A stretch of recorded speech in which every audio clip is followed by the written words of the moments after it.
Bien-aimés frères et sœurs, vous connaîtrez la vérité et la vérité vous affranchira. Ça, c'est pas moi qui le dis, c'est la Bible qui le dit. Mais moi, je vous dis mieux. Vous connaîtrez la vérité historique, notamment celle de vos ancêtres kémites, et vous aurez une vision globale de ce que c'est que la vraie souveraineté politique. J'ajoute, vous reviendrez à la spiritualité africaine ancestrale et vous comprendrez les enjeux de l'indépendance économique. Et pour terminer, vous accepterez votre identité culturelle kémite et vous obtiendrez deux choses. La première, c'est la paix. La seconde, c'est le développement, à une condition. L'unité de toute l'Afrique noire, l'unité de tous les Noirs du monde entier. Otep à tous, bienvenue sur la chaîne des panafricanistes par essence, par conviction et par excellence. Celle des citoyens kémites par nécessité et obligation de combat. Nous sommes une chaîne qui n'est guidée que par nos ancêtres et rien que par les ancêtres qui appartiennent à l'égrégore du monde noir. Par conséquent, nous ne croyons en aucun Dieu venu de l'étranger. Toutefois, cette vidéo n'est aucunement destinée à inciter à la haine ou à la violence, car nous menons un combat qui est d'abord et avant tout spirituel, intellectuel et démocratique. Ensuite, il est politique, géopolitique et géostratégique, contre l'impérialisme, le colonialisme, le néocolonialisme et l'endocolonat, qui sont tous qualifiés de crimes contre l'humanité. Nous menons ce combat sur la base du principe fondamental que nous avons hérité de nos ancêtres kémites, qui est celui de la Mahat, c'est-à-dire solidarité, vérité et justice. Vous êtes donc en droit de connaître la vérité et nous avons l'obligation de vous dire la vérité, rien que la vérité, afin que justice soit rendue au continent africain. Ça, c'est notre modeste contribution dans cette noble lutte en faveur de la souveraineté, la dignité, la solidarité et l'unité africaine. C'est exactement ça que nous appelons le panafricanisme. Bien-aimés frères et sœurs, le député Lecoq vient encore de frapper sur la ministre française des Affaires étrangères, Madame Catherine Colonial. C'est Colonna, mais nous on l'appelle Colonial, parce que elle est comment on appelle, l'incarnation, ou la réincarnation du colonialisme. Elle pense comme son président Emmanuel Macron que l'Afrique doit être notre colonie. Ils disent autre chose, mais ils font autre chose aussi. Bref, écoutez d'abord le député et nous allons faire notre commentaire. Là, nous sommes à l'Assemblée nationale française. Avec les putschs au Niger, au Gabon cet été, votre politique néocoloniale et impérialiste en Afrique a connu l'un des plus grands revers. La faute à une politique pilotée pour nos intérêts économiques de l'uranium au pétrole. De même, ce même fait colonial qui est dénoncé dans nos outre-mer, qui vivent la persistance de cette mentalité dans des territoires exploités uniquement pour leurs ressources naturelles sans égard pour la souffrance des populations, au risque d'une explosion sociale que vous ne saurez pas voir venir. Au Sahel, vous avez demandé aux militaires de faire de l'humanitaire. Aux humanitaires, vous leur avez demandé de faire de la politique. Aux diplomates, vous leur avez demandé de n'être que la caisse de résonance de l'Élysée et donc des multinationales françaises. Et quand vous prétendez défendre la démocratie, les peuples vous répondent en dénonçant et en rejetant les tricheurs. Il n'y a pas de sentiment anti-français. Les peuples africains sont anti-politique française. Ils veulent accéder à leur deuxième indépendance, celle de la souveraineté économique et financière. Nous devrions les écouter. Nous devrions fermer les bases militaires en Afrique et en finir avec le franc CFA. Et que dire du franc Pacifique? Au lieu de cela, vous continuez à exiger des sanctions internationales qui étouffent les peuples et renforcent l'image d'une politique française aveugle aux besoins des peuples. Vous avez même exigé la fin de la coopération culturelle avec tous les artistes maliens, burkinabés et nigériens et bloqué l'obtention des visas pour les étudiants ressortissants de ces États. En appliquant ces injustes sanctions collectives, vous vous en prenez aux puissants vecteurs de paix que sont les coopérations culturelles et intellectuelles. Madame Colonna et Monsieur Vigier, quand l'arrogance néocoloniale va-t-elle quitter nos politiques publiques? Je vous remercie. La parole est à Madame Catherine Colonna, ministre de l'Europe et des Affaires étrangères. Merci Madame la Présidente. Monsieur le député Lecoq, il m'arrive d'être d'accord avec vous. J'espère que personne ne s'en offusque. Mais là, je ne saurais l'être tant vos propos dépassent la réalité. Au Gabon comme au Niger, notre politique est guidée par les deux principes qui nous gouverne toujours. 1. Nous condamnons tous les coups d'État. 2. Nous soutenons les organisations régionales, au Niger, la CEDEAO, au Gabon, les pays d'Afrique centrale. Voilà la réalité. Et je voudrais aussi vous rappeler que l'Afrique ne se réduit pas au Sahel. Il y a quelques juntes qui remettent en cause la France pour masquer leurs propres échecs. Ne faites pas comme eux, monsieur le député, je vous en prie. Bien au contraire, les relations entre la France et la plupart des 54 pays africains se portent bien, se portent même très bien. En 15 ans, le volume de nos investissements a doublé, c'est un fait. Nos universités sont attractives, elles accueillent aujourd'hui 92 000 étudiants africains, soit 40% de plus qu'en 2017, c'est un fait. Nous avons augmenté notre aide au développement de 50% en 6 ans, c'est un fait. Partout sur le continent, nous menons des coopérations avec les scientifiques, les jeunesses, les sportifs, les artistes, monsieur le député. Et à propos des artistes, permettez-moi de dire que les mesures que vous évoquez n'ont jamais ni été prises, ni même n'ont été demandées. Et surtout, nous traitons l'Afrique sur un pied d'égalité, pour traiter avec elle les grands défis de demain, les grands enjeux que sont la faim, le développement, le climat, la santé mondiale. Nous soutenons dans la gouvernance mondiale le poids de l'Afrique et des pays africains. Nous le faisons au G20, nous le faisons au Conseil de sécurité. L'Union africaine vient d'entrer au G20 avec notre soutien. Voilà la réalité, monsieur le député. C'est pas important, ce que nous faisons avec G20. nos partenaires africains. Je vous remercie. Je vous remercie, Madame la Ministre. Monsieur Lecoq. Merci Madame la Présidente, Madame la Ministre. Entendez ce que disent les peuples africains. Entendez-les. Évidemment, c'est pas toute l'Afrique. Les 2 minutes qui me sont accordées ne me permettent pas de vous faire la liste. Mais vous savez très bien que la partie CEDEAO, par exemple, eh bien, les anciennes colonies françaises ont un message à donner à la France. Et ce message, vous avez du mal à l'entendre. Et c'était le sens de cette question. Je vous remercie, monsieur. Bien-aimés frères et sœurs, nous avons tous entendu, écouté et vu l'intervention du député Lecoq et la réponse du ministre des Affaires étrangères. Comme toujours, je ne sais pas si, quand cette ministre des Affaires étrangères était à l'école, elle savait faire une dissertation. Eh oui, parce qu'on pose une question, comme son président, hors sujet. Si nous pouvons résumer l'intervention du député Lecoq, nous allons trouver un élément clé. La fin du franc CFA, le retrait des bases militaires. On a écouté un mot clé, la souveraineté. La souveraineté économique, la souveraineté sécuritaire. Et même politique. Et la souveraineté économique, c'est quoi? C'est le CFA. C'est la fin du CFA. La souveraineté militaire, c'est les bases militaires. Et la souveraineté politique, c'est l'ingérence en matière des élections, de la démocratie. La démocratie est devenue une arme, un cheval de Troie pour l'ingérence occidentale dans les affaires intérieures des pays africains. La démocratie. Tout le temps. Non, ce n'est pas un gouvernement élu démocratiquement. C'est une junte. Ils ont oublié que le général de Gaulle, c'était le premier dictateur. C'est lui qui nous a appris à faire les coups d'État. Le général de Gaulle. François Mitterrand avait même écrit un livre pour accuser le général de Gaulle de faire des coups d'État en permanence. Le livre a été intitulé « Le coup d'État permanent ». De qui? Du général de Gaulle.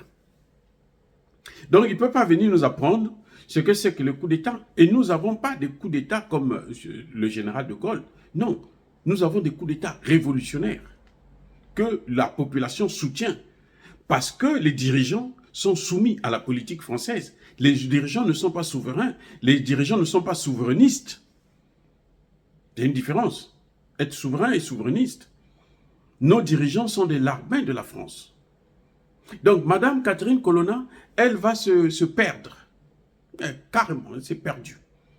Nous avons tant d'étudiants, ce qui est faux. Parce que quand la Russie dit « je forme 60 étudiants », écoutez bien, je forme 60 000 étudiants éthiopiens, c'est la Russie qui donne la bourse. Même si vous avez la bourse de votre pays, mais vous avez la bourse aussi russe. En France, quel est l'étudiant africain qui a une bourse. 90 000 étudiants africains, et la France donne des bourses à 90 000 étudiants. Ça dit que, non mais écoutez, il ne faut pas se moquer des gens. J'ai étudié en France, j'ai eu mon doctorat en France. Je ne connais pas ce que c'est que être boursier en France. Si vous n'avez pas la bourse de votre pays là, et comme c'est des bourses aussi qui viennent à contre-gouttes, mais alors c'est toujours difficile les études en France. Non. Elle a le courage de dire que nous recevons 80 000. Et ce qui va se passer, c'est quoi? C'est quand elle parle comme ça, les Français, lorsqu'ils entendent de telles sottises, ils se disent que non, mais les Africains, là, les étudiants africains, là, donc eux, ils vivent avec notre argent, alors que ce n'est pas leur argent. Quand vous étudiez en France, là, que ce soit le logement, que ce soit la bourse, vous devrez vous débrouiller. Si votre pays ne vous a pas donné la bourse, vous devez travailler, comme moi je l'ai fait, par exemple. Vous allez à l'école la journée, la nuit, vous partez travailler quelque part. C'est tout. Voilà ce que vous pouvez faire. Mais si vous ne faites pas ça, vous ne pouvez pas étudier en France. Non, ce n'est pas possible. Le logement, personne ne vous donne le logement. Vous devez vous battre comme tout le monde. Alors qu'en Russie, lorsque on fait venir des étudiants, vous êtes tous logés. Vous êtes logés, sauf si tu as beaucoup d'argent, tu choisis de ne pas vivre dans ces internats. Mais sinon, vous êtes logés et vous avez une bourse. On ne peut pas comparer la France avec la Russie. Ce n'est pas possible, les gars. Ne vous leurrez pas. N'écoutez pas ce qu'elle raconte n'importe quoi. Quand elle dit les étudiants boursiers, là, elle compte tous les étudiants, y compris les clandestins. C'est-à-dire que ceux qui viennent par leurs moyens propres et tout, parce qu'ils ont des parents qui ont un peu d'argent, ou bien parce que, bon, ils se battent, c'est tout. Et elle ne fait pas la distinction, comme fait les Russes. Nous recevons 60 000 étudiants éthiopiens, et les 60 000 sont boursiers de la Russie. Les 60 000 sont logés en Russie. Alors qu'en France, vous n'êtes pas logé, vous n'avez pas de bourse. Mais quand elle donne, le chiffre qu'elle donne là, c'est l'ensemble des étudiants africains qui sont en France. Vous voyez? C'est-à-dire que même ceux qui vivent en France, qui ont des parents qui ont la double nationalité ou bien qui ont la résidence, qui étudient, ils mettent, parce que quand vous vous inscrivez, on sait que non, lui il vient de tel pays, tel autre pays, né en tel pays, ainsi de suite. Donc elle compte tous les étudiants africains qui sont sur le territoire. Vous voyez le cafouillage, la tricherie. Alors que ces étudiants-là n'ont aucun droit. La France n'arrive même pas à assurer la bourse pour tous les étudiants français, même blancs. Elle n'arrive pas à assurer ça. Vous croyez que c'est aux Africains qu'ils vont donner des bourses? Donc, elle ment à l'Assemblée nationale. Elle ment comme elle respire. Et elle vient vous parler d'autres choses, de l'éducation par exemple. Elle vous parle de ça. Alors que le problème, c'est le base militaire. Elle n'a rien dit là-dessus. Elle s'est tue. Elle n'a rien dit sur la souveraineté, que nous respectons la souveraineté des États. Elle fait confiance. Nous nous soumettons à la CEDEAO et puis à la CEMAC. La CEDEAO et la CEMAC, là, vous savez c'est quoi? Ce sont des instruments maintenant de la France, y compris l'Union africaine. Ce sont des instruments de la France, des Européens et de l'OTAN. C'est pour ça que vous voyez qu'il y a un décalage énorme entre les présidents de la CEDEAO et puis les décisions que prend la CEDEAO et puis les populations. Regardez les dernières décisions qu'ils ont prises contre le Niger. C'était dicté par qui? Mais par Emmanuel Macron. C'est un secret pour personne. C'est Emmanuel Macron qui a décidé qu'il faut prendre des sanctions contre le Niger, avant même d'avoir écouté. Parce que ce n'est pas la procédure africaine. Tinubu, c'est un vieux, il est âgé par rapport à Tchani.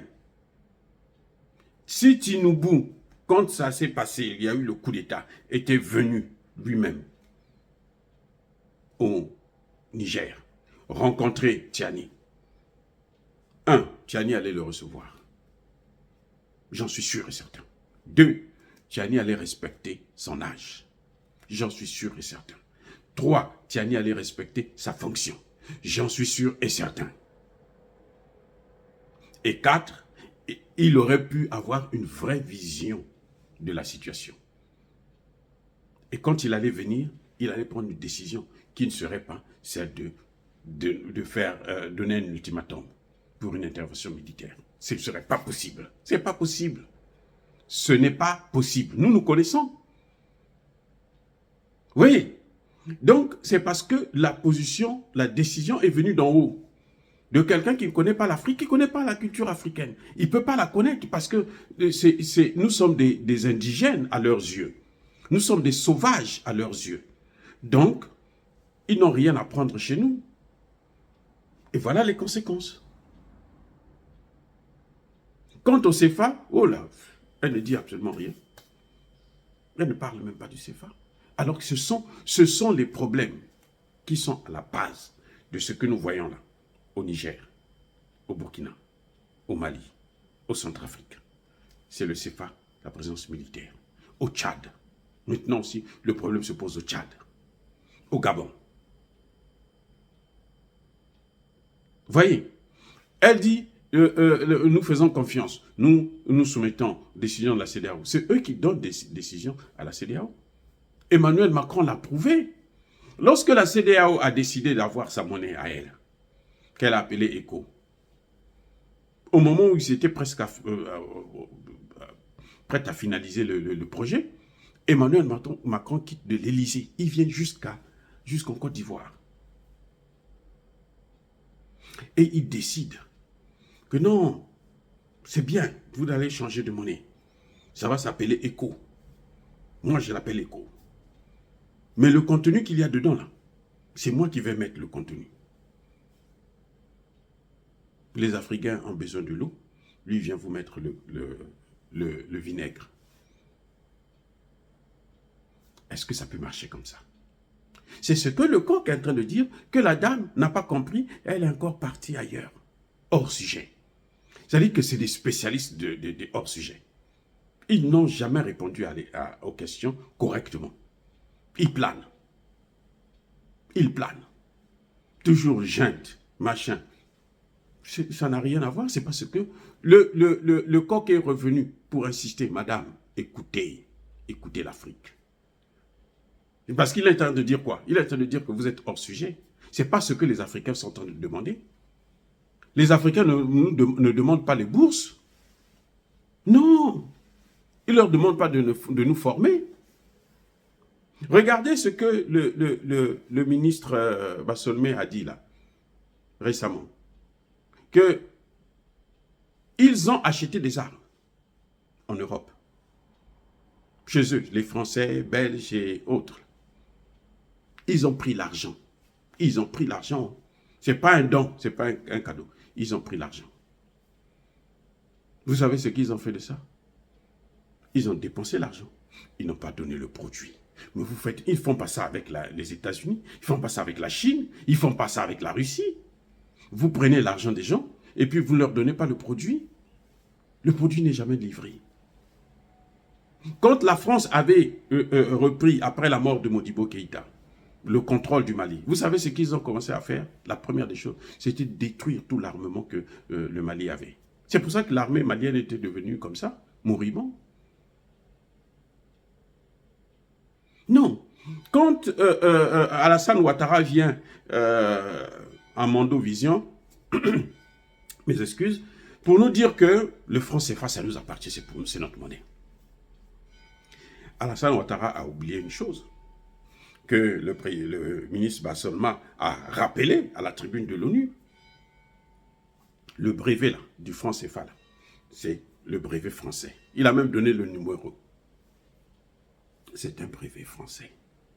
Donc le franc CFA, ça ne nous appartient pas. Ça ne nous appartient pas. Celui qui détient le brevet à son nom est le propriétaire du produit.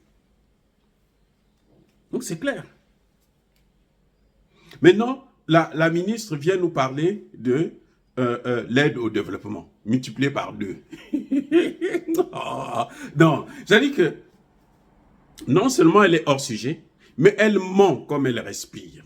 Elle ment comme elle respire. Je vous ai déjà dit, et je le répète encore, l'aide au développement, c'est une dette à taux réduit de 5%. Au lieu que ce soit 24, 30, 50, non. On réduit ça à 5%. Et il y a un maximum. On ne peut pas aller au-delà, je pense, de 50 millions ou milliards de francs CFA. Par an. C'est ce qu'ils appellent l'aide au développement. Ce n'est pas une aide. C'est une dette au développement. Mais même pas au développement, au sous-développement, puisque eux, ils reviennent reprendre cet argent. Donc, quand elle dit l'aide au développement a augmenté de 50%, mais attendez, écoutez, réfléchissons un peu. La France est l'un des pays les plus endettés d'Europe, avec plus de 3 000 milliards d'euros. La dette française est de 111% de son PIB. Elle est supérieure à la dette de l'ensemble de tous les pays africains, de 54 États. C'est-à-dire qui s'élève à 800 millions d'euros, de dollars. Donc, comment un pays qui est super endetté peut aider d'autres gens à se développer? C'est-à-dire que c'est vraiment se moquer des gens. Ces gens-là, ce sont des fous. Ils se moquent de nous. Oui. Elle vient vous parler de l'aide au développement. Très bien. Mais quelle aide au développement? C'est quoi l'aide au développement? Ils apportent quoi? Qu'est-ce qu'ils nous apportent? Ils nous endettent encore plus. Et quand je vous ai déjà expliqué ça à plusieurs reprises, quand ils vous donnent de l'argent en question sous le statut de l'aide au développement, qui est une dette en réalité, lorsque vous venez chez vous avec cet argent, les Français viennent prendre ça dans des valises pour repartir avec. Le reste, là, eux, ils envoient des entreprises françaises pour venir réaliser des projets bidons qui ne vont jamais vous développer. C'est pour ça que vous avez vu qu'on n'a jamais créé des emplois. 60 ans après, nos États ne sont pas capables de générer des emplois. Parce que il n'y a pas d'aide au développement. Il n'y a pas de développement. 60 ans après, vous n'êtes pas développé. Vous n'êtes même pas en voie de développement. Il y a un problème. Donc, le vrai problème, c'est celui que le coq a posé. Parce que le coq a compris le message des Africains. Oui, il n'invente rien. Il a seulement compris notre message. Nous, ce que nous demandons aujourd'hui, c'est le départ des bases militaires françaises et puis la fin du franc CFA. Regardez les pays de l'Afrique centrale, la CEMAC. Ça fait 10 ans qu'ils sont en train de réfléchir sur une monnaie. 10 ans. 10 ans. 10. 1, 2, 3, 4, 5, 6, 7, 8, 9, 10. 6 ou 7 chefs d'État, 10 ans, ils réfléchissent pour savoir comment on peut faire pour avoir une monnaie, quelle est cette monnaie-là, comment on va l'appeler. Ils ne sont même pas, pour savoir s'il faut sortir du CFA ou pas. Ils ne sont pas encore arrivés à l'étape de, bon, quel type de monnaie, quel sera le contenu de cette monnaie. Non, ils sont encore à l'étape de, pour répondre à la question, est-ce que nous devons continuer avec le CFA ou non? Ils sont là en train de réfléchir pendant 10 ans. Alors que les populations ont déjà dit, non, on ne veut pas de ça. Vous allez dans toute l'Afrique francophone. Personne ne soutiendra encore le CFA. Tous ceux qui essayent d'en parler, on les intimide. Mais oui, on les intimide. Les plus faibles, ils tombent, comme Kako Nobutko. Il a pris servitude volontaire, il critiquait le CFA, et puis, ah bon, toi, allez, on a comme ça tapé dessus, il s'est rétracté, et puis depuis, il est devenu un homme des Français. Parce qu'il est faible. Parce que ce sont des intellectuels bidons, les répétiteurs. Et oui, puisque Monnaie et servitude, là, c'est un livre camerounais, c'est un Camerounais qui avait écrit sur ça. Il a seulement essayé de cafouiller un peu servitude volontaire, mais c'est la même chose. C'est la même théorie de notre père camerounais que les Français avaient tué, assassiné. À cause de ça, justement. Donc voilà, le sujet qu'on lui pose, c'est les bases militaires, le CFA. prioritairement. En gros, c'est d'abord ça. Le reste, on verra les entreprises françaises et tout. Mais elle sort, elle va vous parler de l'éducation, aide au développement, aide à ceci. Paul Biya est venu à Washington dire à Joe Biden que arrêtez avec cette histoire-là, ça ne nous sert à rien, on n'en veut plus. Et lui, eux, ils pensent que nous, c'est eux qui doivent penser à notre place. Ils disent non, eux, ils aiment l'aide au développement, on doit les développer. Eux-mêmes, ils ne sont pas en train de se développer là. La France maintenant est bloquée avec la perte du Sahel et du continent africain. Vous allez voir comment ça va chauffer là-bas. Pour l'instant, ils sont celui qui n'avance pas. Il n'y a plus d'industrie française. D'ailleurs, ils n'en ont jamais eu. Il n'y a jamais eu de révolution industrielle en France. La révolution industrielle, c'était en Angleterre, ce n'est pas en France. Il n'y en a jamais eu. Oh, bien-aimés frères et sœurs, dire cela, c'est inciter à la haine ou à la violence. Non, je voudrais seulement vous montrer à quel point l'équipe de Macron, ce qu'on appelle la Macronie, ce sont des gens qui sont toujours hors sujet. Ce sont des gens qui n'ont jamais compris ce qu'on dit, ce que l'Afrique est en train de revendiquer. Le message africain, pour eux, ça leur passe au-dessus tête cul. Et ça, c'est grave pour un gouvernement au savoir. Dire, bien-aimés frères et sœurs, encore une fois, soyez bénis. Je persiste et je signe. Soyez abondamment bénis par le Dieu des Kémites et par nos ancêtres angélisés. Mais que tous ceux qui persécutent le continent africain le pillent et le déstabilisent. Qu'ils soient noirs, blancs, chinois, arabes, indiens ou qui qu'ils soient punis, maudits, foudroyés, neutralisés, écrasés, effacés par ce Dieu des Kémites et par nos ancêtres angélisés. Vive l'Afrique éternelle, j'ai dit et j'assume.